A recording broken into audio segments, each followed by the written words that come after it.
The auditorium was quiet except for the sound of a piano being tuned. Rows of empty seats waited for the audience that would soon fill them, and a faint smell of polished wood and stage dust hung in the air. It was the afternoon before the town's annual music competition, the one that every young musician dreamed of winning. At the edge of the stage, a teenage girl sat nervously on the piano bench. Her name was Emily Carter, a 16-year-old high school student who had spent months preparing for this day. Her hands rested on her lap, cold and shaky despite the warm lights overhead. She took a deep breath, trying to calm her racing heart. Behind the long judging table sat 3 people, 2 women and 1 man. The man sat in the middle, his posture straight, his face unreadable. That was Judge Harold Simmons, a retired attorney known in town for his serious nature. He had been part of the competition's judging panel for over 10 years, and most contestants feared him more than anyone else. People said he could spot a single wrong note the way a hawk spots movement in tall grass. Contestant number 6, one of the assistants called out. "Emily Carter, you may begin your rehearsal." Emily stood up, nodded, and walked to the piano. Her small frame looked even smaller against the grand piano's glossy surface. She smoothed the wrinkles on her dress, adjusted the bench, and tried to ignore the way Judge Simmons's sharp eyes followed her every move. She placed her fingers on the keys and began to play. The first few notes came out a little shaky, but as the melody continued, her confidence began to grow.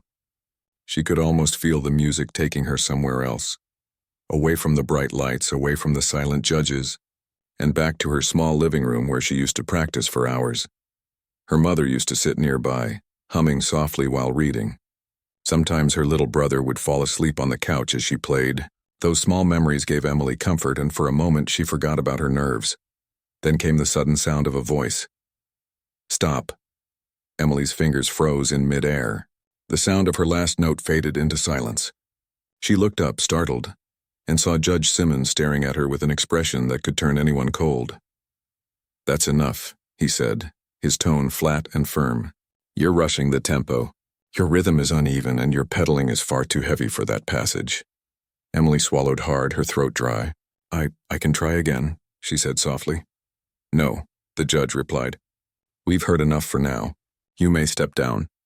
The 2 other judges exchanged uncertain looks but said nothing. The assistant near the stage shifted uncomfortably. Emily blinked several times, not knowing what to do. Her hands were trembling. She managed a small nod, stood up, and stepped away from the piano. As she walked off stage, she could feel the weight of every eye in the room pressing on her back. Some of the other contestants whispered quietly among themselves, while others just stared. When she reached the hallway outside the auditorium, she finally let out a shaky breath she didn't know she was holding. Her chest felt tight and her throat burned. "That was awful," she whispered to herself. "Completely awful." She sat down on a wooden bench by the wall and stared at her hands. They were still trembling, but not from cold, from embarrassment. She had worked so hard, practiced every day after school, and even skipped hanging out with her friends just to make sure her performance would be perfect. And now, she felt like all that work had just fallen apart in front of a man who didn't even care. Back inside, Judge Simmons was already moving on to the next contestant, his expression as unreadable as ever.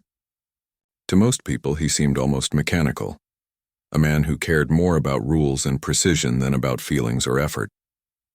His colleagues respected him for his knowledge, but few ever saw him smile. Some whispered that he had been that way ever since his wife passed away years ago. Outside, Emily wiped her eyes quickly before anyone saw her crying. She told herself she shouldn't take it personally, that he was probably just harsh with everyone. But deep down, it hurt more than she wanted to admit. She pulled out her phone, opened her messages, and typed a quick note to her mother. "Rehearsal didn't go well. Judge stopped me halfway. I'll try again later." Her mother's reply came almost immediately. "Don't worry, sweetheart. It's just a rehearsal. You'll do better tomorrow. Come home soon, I made your favorite soup." Emily smiled faintly at the message. Her mother always knew how to make her feel a little better, even when things went wrong. Still, as she looked back toward the closed auditorium doors, something inside her didn't want to give up. Maybe she wasn't the best player there, but she loved the piano more than anything. She wanted her music to mean something, not just a list of perfect notes and techniques, but something that spoke from the heart. She waited until the rest of the contestants finished their turns. When the rehearsals ended, the judges began to pack up their papers and leave. Judge Simmons was the last one to rise. He gathered his notes, adjusted his glasses, and walked out of the hall with the same composed expression he always wore. Emily watched him leave through the side exit. There was something about the way he moved, slow, deliberate, almost heavy.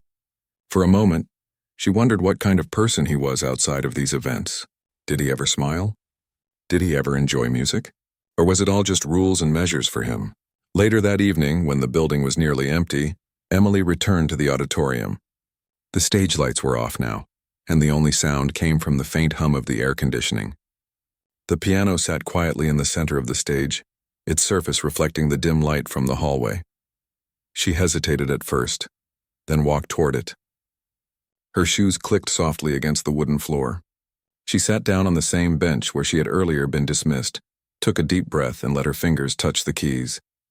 This time, there were no judges, no audience, just her and the piano.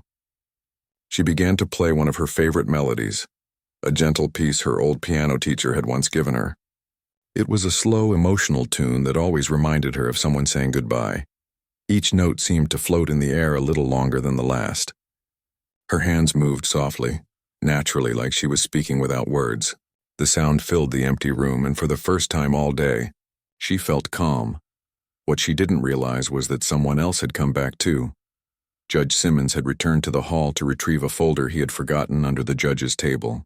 He stopped near the door when he heard the music. His first instinct was to leave quietly. After all, the rehearsals were over. But something about the melody caught his attention. It was familiar. Not just familiar, personal. His heart skipped as he listened.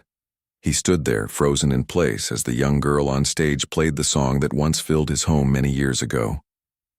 It was the same piece his late wife used to play every evening when she wanted to lift his spirits after a long day. The same song she had written herself and named Autumn Whisper. He hadn't heard it since the day of her funeral. His breath caught in his throat. Memories flooded back. The way she used to smile when she finished playing. The way she'd tease him for never remembering the right tempo. The sound of her laughter echoing through the house. Now here it was again, brought back to life by the hands of a teenager who had no idea what her music meant to him. Emily, lost in the melody, didn't notice the man standing at the back of the room. She kept playing, her eyes half closed, her heart completely inside the music. The notes flowed like a quiet stream, each one soft and full of feeling. When she finished, the sound faded into silence. She sat there for a moment, letting the quiet wrap around her like a blanket. Then she heard the sound of slow footsteps approaching. She turned and saw Judge Simmons standing there. His expression unreadable, but his eyes looked different this time. Softer, almost distant. For a second, neither of them spoke. "I'm sorry," Emily said quickly, standing up. "I didn't mean to be here. I just wanted to practice a little more. I'll leave right away." But the judge shook his head slightly. "No," he said in a low voice. "Don't leave." Emily froze, unsure what to do. "That song you just played," he said after a moment, his tone quieter than before. "Where did you learn it?" Emily blinked, surprised. "My piano teacher gave it to me," she said.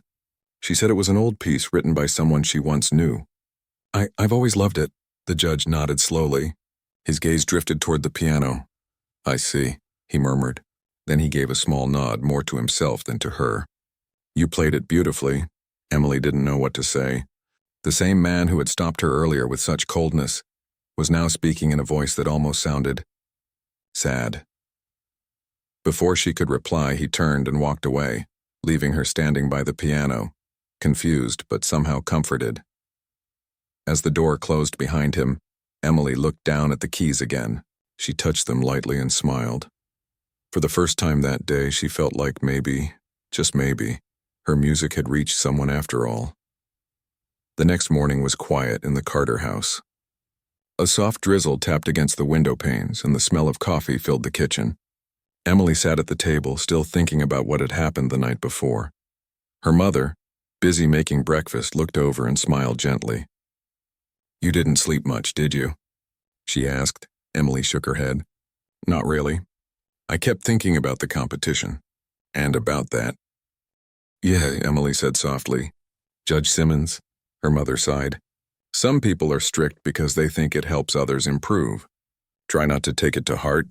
Emily nodded, though she knew it wasn't that simple. Something had changed last night when he'd come back and heard her play. The way he looked at her after she finished, that moment kept replaying in her mind. It wasn't the cold look he'd given her earlier. There had been something else there. After breakfast, she practiced again.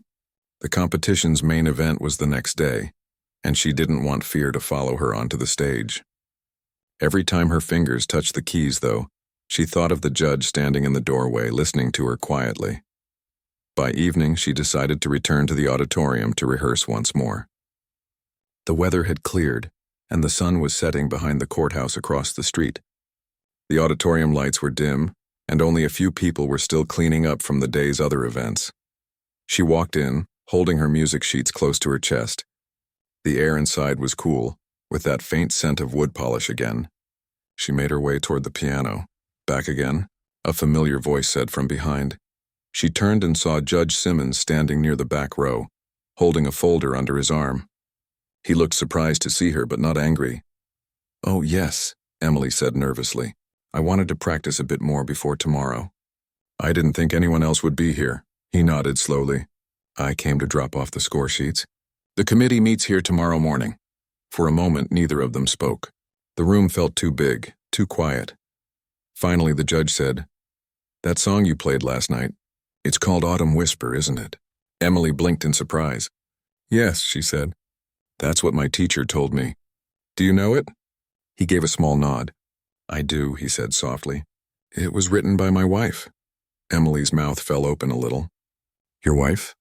"She passed away years ago," he continued, his voice quiet and thoughtful. "She wrote that song not long before she died. I never thought I'd hear it again."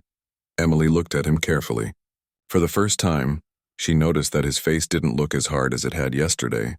There were lines of age and sadness around his eyes, but they seemed warmer now, somehow human.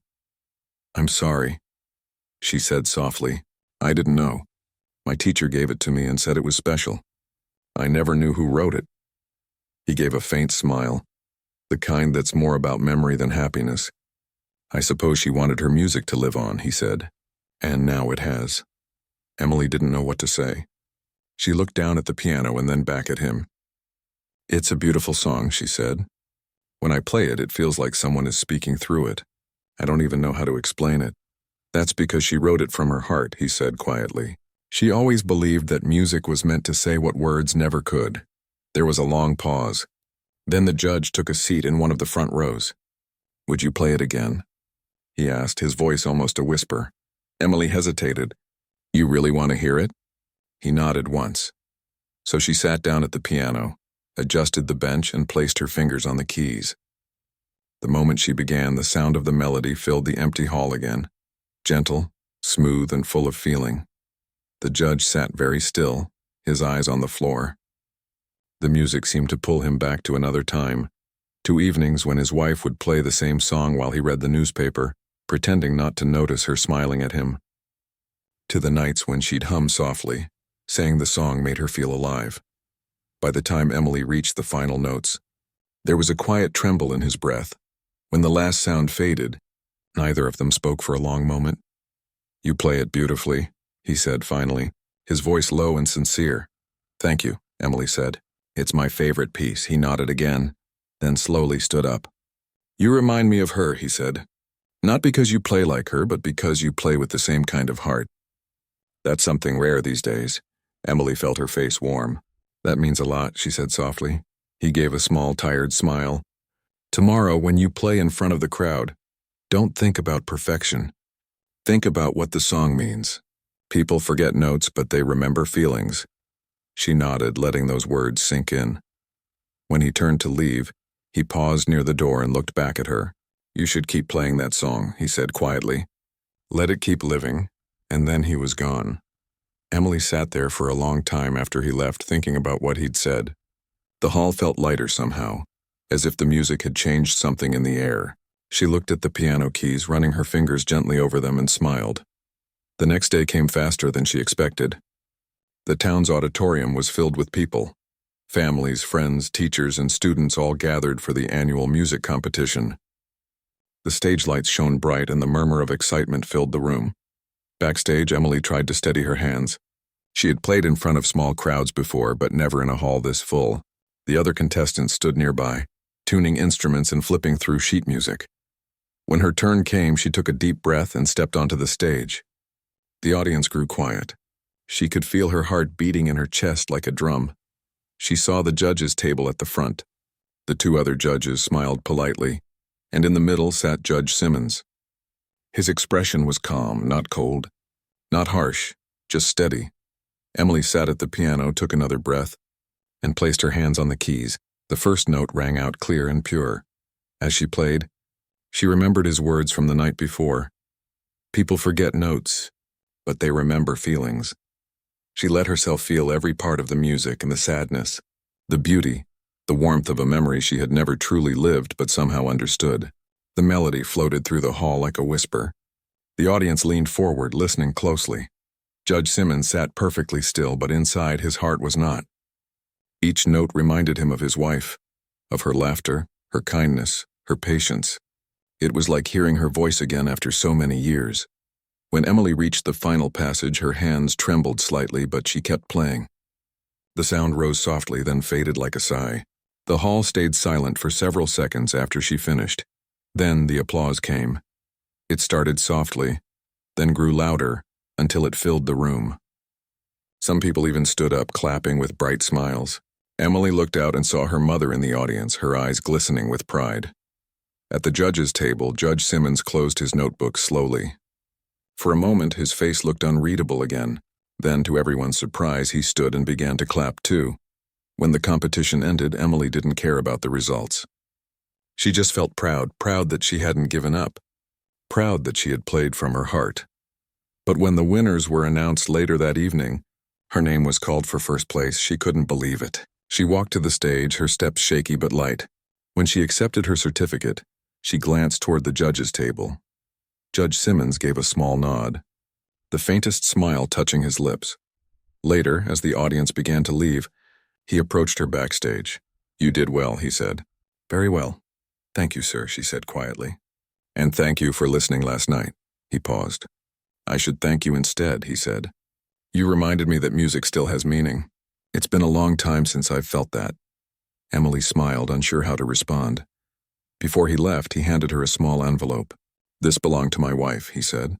"I think you should have it." She opened it carefully. Inside was a faded piece of sheet music, handwritten, delicate, the title at the top reading Autumn Whisper. "She wrote that version for a recital that never happened," he said quietly. "I think she'd be happy knowing someone like you would play it." Emily held the paper gently, as though it were something fragile and sacred. "Thank you," she whispered. The judge nodded once, then turned to leave. As he walked away, the weight that had followed him for years seemed just a little lighter. And as Emily looked down at the notes on the page, she made herself a promise. She would keep playing that song, not just for herself, but for the woman who wrote it, and for the man who had finally found warmth again through it. The next few weeks passed quietly after the competition. The town slowly returned to its usual rhythm: school, work, small events, and the soft buzz of daily life. But for Emily, everything felt a little different now. Every time she sat at the piano, she thought about that night, the competition, the audience, and the look on Judge Simmons's face when she played Autumn Whisper. That small smile of his had meant more than any prize or applause. She had framed the certificate she won, but what she treasured most was the piece of sheet music he had given her, the handwritten notes by his late wife. The paper was old, its edges slightly yellowed, but the ink still clear. Each note seemed alive, as if carrying a story behind it. Sometimes, when she played it at home, her mother would stop whatever she was doing and listen from the kitchen, her eyes soft and distant. One Saturday morning, as Emily practiced, a knock came at the door. Her mother opened it, and there he was, Judge Simmons, standing with his usual formal posture, a hat in his hand. "Good morning," he said politely. "I hope I'm not disturbing you." "Not at all," her mother said warmly, though surprised. "Please come in." He stepped inside, looking around at the small but cozy home. Emily appeared from the living room, her hands still slightly dusty from the piano keys. "Oh, hello," she said, startled. "Hello," he said gently. "I was nearby and thought I'd return something that belongs to your teacher." He handed her a small leather folder. Inside were old music sheets and notes, some written in delicate handwriting, others typed. "She gave me these many years ago," he said. "I thought you might like to have them." "They belonged to my wife before she passed." Emily opened the folder slowly, her heart beating faster. There were drafts of melodies, unfinished compositions, and little scribbles in the margins. Notes like "too sad" or "add warmth here." "These are beautiful," she said softly. He nodded. She was always working on something new. Music was her language. Her mother poured tea for them, and soon the three sat around the small table. The judge's formal manner softened in the warmth of the room. He looked around, noticing the family photos on the wall. Emily as a little girl at her first recital, her mother smiling beside her. "You have a lovely home," he said quietly. "It reminds me of ours years ago. My wife used to fill every corner with music too. I used to complain it was too loud, but now I'd give anything to hear it again." Emily's mother smiled kindly. "Music has a way of keeping people alive even when they're gone," she said. He nodded, thoughtful. "Yes, that's exactly what it does." After tea, he stood and looked at Emily. "I'll be organizing a small memorial concert next month in honor of my wife," he said. "It's something I do every few years. Would you consider performing at it?" Emily's eyes widened. "Me?" "Yes," he said simply. "I'd like you to play Autumn Whisper." She would have wanted that. For a moment, Emily couldn't speak. Then she smiled shyly. "I'd be honored," he returned the smile. A real one this time, small but sincere. When he left, the house felt strangely quiet again, but Emily's heart was full. Over the next few weeks, she practiced harder than ever. She wanted the performance to be perfect, not in a technical way, but in a way that carried the feeling she had when she first played it for him. She played late into the evenings, the sound echoing through the small house like a soft promise. Sometimes Judge Simmons would stop by to check on her progress. He never said much, but his presence itself felt different now, calm, even kind. One afternoon he arrived carrying an old metronome and placed it gently on the piano. "This belonged to her," he said. "She used to say a steady beat helps the heart tell its story." Emily smiled and nodded, touched by the gesture. As the weeks went by, the two of them formed an unusual friendship. Though decades apart in age, they shared something that connected them deeply: music. He would listen quietly as she played, sometimes correcting her tempo, sometimes simply closing his eyes and letting the notes wash over him. One evening, after she finished a piece, he said softly, "You know, when my wife wrote Autumn Whisper, she said it was about change. She wrote it in the autumn after we learned she was sick. I didn't understand it back then, why she smiled every time she played it. But now I do. It wasn't about sadness. It was about acceptance." Emily looked at him, listening carefully. "That's beautiful," she said. "I think that's why it feels so peaceful when I play it." He nodded slowly. "You remind me of her courage." There was a short silence, and then he said, "You're giving her music a new life." "I can't tell you how much that means." Emily smiled shyly. "I'm glad I can." As the memorial concert drew near, excitement filled the town. Flyers were posted around the community center, announcing an evening of memory and music, honoring Margaret Simmons. On the evening of the concert, the auditorium looked different from how it had during the competition. The lights were soft, golden, and the air felt warm and peaceful. The front of the stage was decorated with flowers, and on the side there was a framed photo of a woman, smiling, holding sheet music in her hands. Emily stood backstage holding the music folder close. Her heart beat fast, but this time she wasn't afraid. She felt calm, as if the song itself was guiding her. Judge Simmons stood near the front row, dressed neatly, his expression both proud and emotional. When it was time, the announcer called her name and she walked onto the stage. The audience was quiet, respectful. She took a seat at the piano, looked at the sheet in front of her, Autumn Whisper, and took a deep breath. The first note was soft, like a sigh.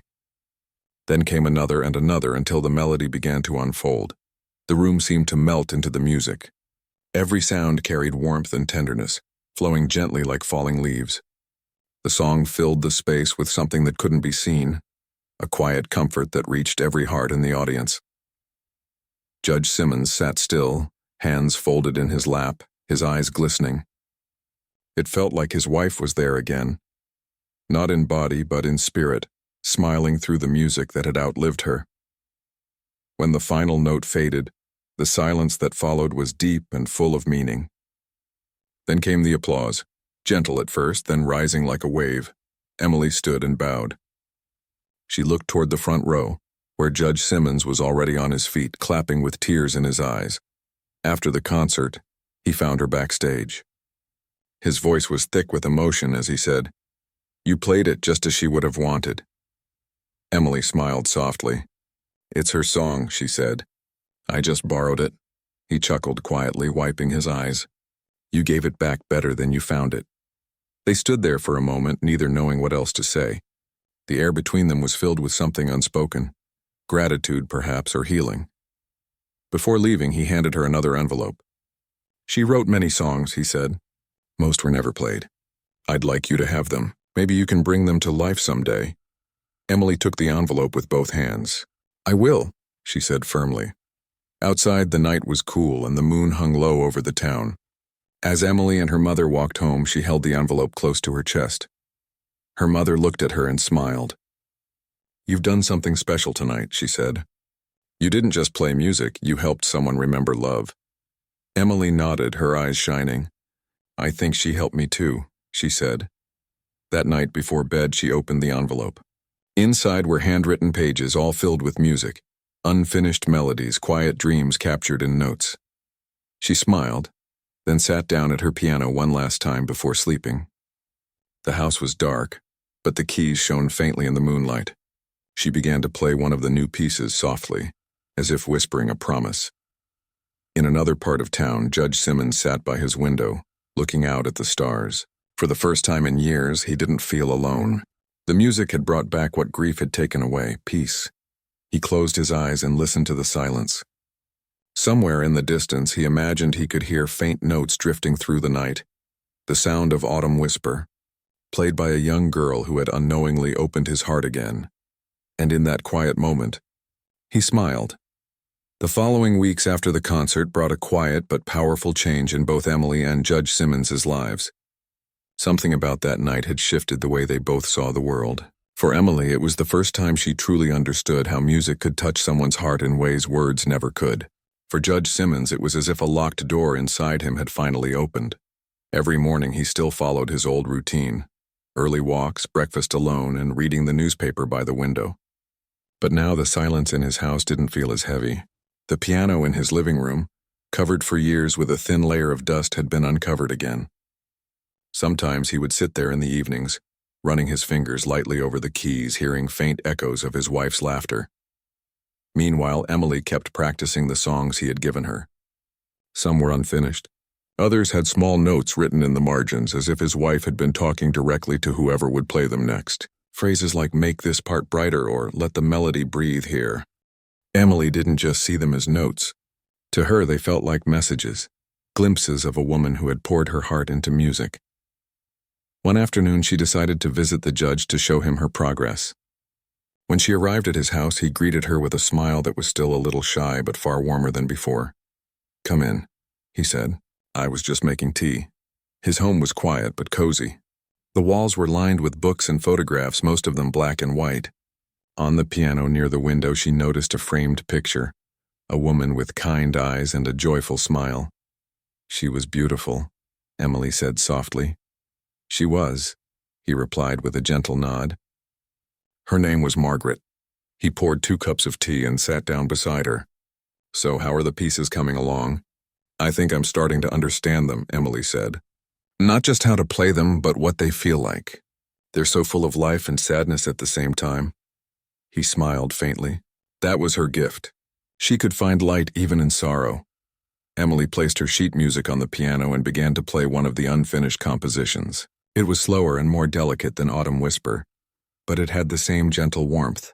As she played, he leaned back in his chair, eyes closed, letting the sound fill the room. When the song ended, he stayed silent for a while. "You've done more for her music than anyone ever has," he said quietly. "When she died, I packed away all her work. I thought it would hurt too much to hear it again. But hearing you play, it feels like she's here." Emily looked at him, her voice soft. Maybe that's what she wanted, for her music to keep her close to you. He nodded slowly, touched by her words. After that day, they began meeting every week. Sometimes she would visit his house to practice. Other times he would come to her home with new pieces for her to learn.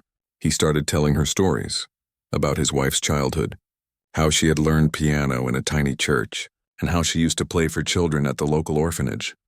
She used to say music was her way of giving, he said once. When words failed, she'd play instead. One evening, as they sat at the piano together, Emily looked up and said, "You know, we should share her music with others. People should hear it." He looked at her thoughtfully. "Share it?" "Yes," she said, excited. "Maybe we could put together a small album. Record the songs you have. That way, her music can live forever." He didn't respond right away. He stared at the piano, lost in thought. "I never imagined doing that," he said at last. "It feels personal." "I think she'd want it," Emily said gently. "She wrote them for people to feel something. Isn't that what music is for?" He gave a small nod. "You might be right." And so a new plan began to take shape. Over the next few weeks, Emily practiced each piece until she could play them with confidence. Judge Simmons contacted a local community center that had recording equipment and asked if they could help create a small tribute album. When word spread about the project, people from town began to take interest. Some remembered Margaret Simmons, the cheerful woman who had once played at local events, always smiling as she performed. Others had never met her but were curious about the story behind the music. On the day of the first recording, the old hall buzzed with quiet energy. Emily arrived early, carrying all the original sheet music in a neat folder. Judge Simmons was already there, wearing his best suit, though his hands trembled slightly as he adjusted his tie. "Are you nervous?" she asked, smiling. He laughed softly. "More than I was in court, believe it or not." The recording began. Emily sat at the piano, headphones on, while the technician adjusted the microphones. As she played, every note echoed with warmth. The songs carried stories: love, loss, hope, all woven together like threads in a tapestry. From behind the glass, Judge Simmons listened, his eyes misty. Each song brought back memories of laughter in the kitchen, of the sound of pages turning as his wife composed late at night, of her gentle voice saying, "Music will outlive us both." When the final song ended, Emily turned to look at him through the glass. He gave her a nod and pressed his hand over his heart. After the recording, they sat together in silence for a while.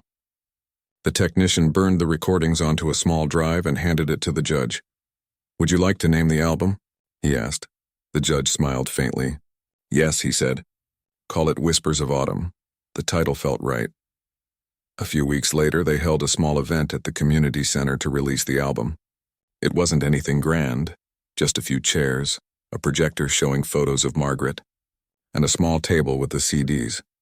But the room filled quickly with people, neighbors, students, teachers, and even strangers who had heard about the story. When Emily walked onto the stage, she looked out at the crowd and saw the judge sitting in the front row, his hands folded, his expression proud. She spoke softly into the microphone. "These songs were written by a woman who believed that music could heal hearts. Tonight, I hope you'll hear what she felt when she wrote them: love, peace, and hope." Then she began to play. The notes flowed like gentle rain, filling the hall with quiet beauty. People closed their eyes, some holding hands, others wiping tears.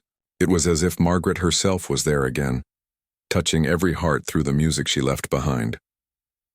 When the last song ended, there was a long, heavy silence before the audience rose to their feet in applause. The sound filled the hall, warm and alive. Judge Simmons stood too, clapping slowly, tears glistening in his eyes. For the first time in years, he felt a sense of peace so deep it made his hands tremble. After the event, people came up to thank him for sharing his wife's music, for keeping her memory alive. Some said her songs reminded them of their own loved ones. Others said it gave them comfort. That night, as the crowd left and the lights dimmed, he and Emily stood alone in the empty hall. "You did something wonderful," she said softly. "So did you," he replied. "You gave her a voice again." He looked around the quiet room, then back at her. "I used to think I was the only one who remembered her. But now it feels like the whole town does. Emily smiled. That's what music does. It connects people. He nodded, a faint smile on his lips. And it healed me too. Outside, the evening air was cool and gentle. As they walked to the parking lot, he turned to her and said, "You know, I've been thinking of teaching again. Not law, but music appreciation. I want young people to know how to listen, not just to play." "That's a wonderful idea," she said. "You'd be amazing at it," he chuckled softly. "We'll see." Before they parted ways, he handed her one more thing and a small box wrapped neatly in brown paper. "What's this?" she asked. "Open it when you get home," he said with a wink. That night, when Emily unwrapped the box, she found a small silver locket inside. Inside the locket was a tiny photograph, one side showing a younger Margaret, the other a picture of a piano. Engraved inside were the words, "Keep the music alive." Emily held it close to her heart and smiled through quiet tears. From that day on, she wore the locket every time she played. And every note she touched carried a bit of Margaret's spirit, a soft whisper of autumn, echoing in every heart that listened. Weeks passed after the concert, and the sound of those songs still echoed in the town. People talked about the performance everywhere, at the cafe, in the library, even at the grocery store. The story of the judge, his late wife, and the young pianist who brought her music back to life had touched everyone deeply. But for Emily and Judge Simmons, life had only just begun to change. The judge started spending more time outside his courtroom duties. He seemed lighter, more open. The stiffness that once defined him had melted away little by little. Even his colleagues noticed the difference. Some joked that he smiled more in a week than he had in years. When Emily visited, she often found him humming softly while making tea, something she'd never imagined before. Music had reawakened a part of him that grief had silenced long ago. One sunny afternoon, as they sat in his study surrounded by stacks of old sheet music, Emily looked up from her notebook and said, "You know, I've been thinking, we should organize a charity concert, something that brings people together again. Maybe to raise money for kids who want to learn music but can't afford lessons." The judge leaned back in his chair, thoughtful. "A concert for children," he repeated. Margaret would have loved that idea. He smiled gently, the corners of his eyes softening. She always said music should be shared, especially with those who need hope. "Then let's do it," Emily said with a grin. "We'll call it the Margaret Simmons Foundation Concert." And so the plan began. They reached out to schools, music teachers, and the community center. Word spread quickly. Donations came in, from people who had attended the last concert and from strangers who had read about the story in the local newspaper. Children who dreamed of learning to play the piano, violin, or guitar started sending letters, their handwriting uneven but full of excitement. Some shared how they listened to Whispers of Autumn every night before bed. Others said it helped them feel calm when life was hard. The judge was deeply moved. He read every letter carefully, often pausing with misty eyes. "This," he said one evening, holding a letter in his hand. "This is what Margaret wanted her music to do, to heal." The weeks flew by as they prepared for the event. Emily practiced daily, and sometimes she'd stay late at the community hall, making sure every note was perfect. The judge helped with organizing and even spoke to local businesses to sponsor instruments for children. The night of the concert finally arrived. The hall was filled once again, brighter than ever, decorated with flowers and soft golden lights. A banner above the stage read, "Music Lives On, a night in memory of Margaret Simmons." As the guests settled into their seats, there was a warm buzz in the air, a mix of excitement and anticipation. The audience wasn't just there for music. They were there to celebrate kindness, memory, and second chances. Emily stood backstage clutching her locket. Her hands trembled slightly, not from fear but from emotion. This concert wasn't just for her or even for Margaret. It was for everyone who believed that love could live on through art. Judge Simmons stepped onto the stage first, greeted by applause. He looked out at the crowd, took a deep breath, and began to speak. "Many of you knew my wife," he said, his voice steady but tender, "and some of you have only come to know her through her music. For years I kept her songs locked away, thinking it would protect me from the pain of losing her. But I was wrong." He paused, glancing toward Emily, who stood in the shadows behind the curtain. "A young pianist reminded me that love doesn't fade when life ends. It changes form, and sometimes it returns through a melody. Tonight we celebrate that love, not just mine, but the kind that lives in every one of us. The hall was completely silent. Then, gentle applause filled the room. Not loud or rushed, but deep and heartfelt. When Emily walked out to the piano, she saw the judge smiling proudly in the front row. She sat down, took a slow breath, and began to play the opening notes of Autumn Whisper. The melody rose softly, wrapping the hall in warmth. The audience closed their eyes, letting the music carry them somewhere peaceful. Every note felt like a heartbeat, steady, full of life. Then she played the second piece, one of Margaret's unfinished songs that she and the judge had completed together. The music was hopeful, almost like a conversation between the past and the present, a story told without words. As she played, the judge's eyes glistened. He saw his wife in every chord, her smile, her laughter, her spirit dancing between the notes. And beside her he saw Emily, the young girl who had unknowingly brought his world back from silence. When the final note faded, the audience rose to their feet. The applause grew and grew until it filled the entire hall. Emily stood and bowed, tears in her eyes. The judge joined her on stage. Together they accepted the flowers and the warm gratitude of the crowd. But more than applause, what filled the hall that night was connection. Between generations, between hearts, between grief and healing. Later, as the hall emptied and the lights dimmed, Emily and the judge stayed behind. They sat on the edge of the stage, surrounded by scattered programs and soft echoes of laughter. "You've done something incredible," she said quietly. "You've given her music to the world." He smiled gently. "We did it together. You gave me the courage." He looked around the hall where just hours before hundreds of people had listened in silence. "I used to think my life ended when hers did," he continued. "But tonight I realized something. She's not gone, not really. She's in every note, in every smile, in every young musician who dares to dream." Emily looked down at the piano and said softly, "That's what music does. It keeps love alive." They sat there for a long time, not speaking, just listening to the faint sound of the night outside. Crickets, the soft rustle of wind, the hum of life continuing. Weeks turned into months. The foundation grew, helping dozens of children start music lessons. Some even won local competitions.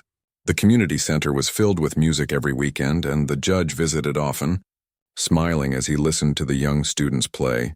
He began teaching again, not law, but music appreciation, just as he had once told Emily he might.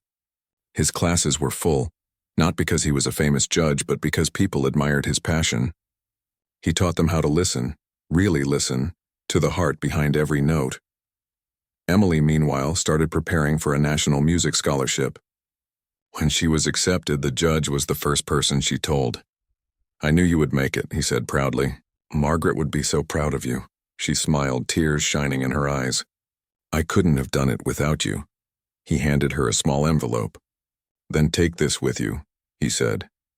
Inside was a single sheet of paper, an unfinished piece of music in Margaret's handwriting. At the top it said, "For the future." "She never finished it," he said softly. "Maybe you can." Emily looked at the paper, her heart swelling. "I will," she whispered. And she did. Years later, that very piece became the final song in her debut album. She titled it "For the Future," just as Margaret had written. The song spread across radio stations and online platforms, reaching people far beyond their small town. When asked in an interview what inspired the music, Emily smiled and said, "A judge once taught me that love never dies. It just finds new ways to sing." Back in that same town, Judge Simmons listened to her song one quiet evening. He sat by the window, the soft glow of sunset touching his face. The piano still stood in the corner, polished and warm. As the final notes of the song faded, he looked at the picture of Margaret on the piano. "We did it, my love," he whispered. "Your music lives on." The room was quiet again, but not lonely. It was filled with peace, the kind that comes when hearts heal and stories find their ending. And somewhere, in the faint whisper of the wind, it almost felt like she was there, smiling, proud, and free.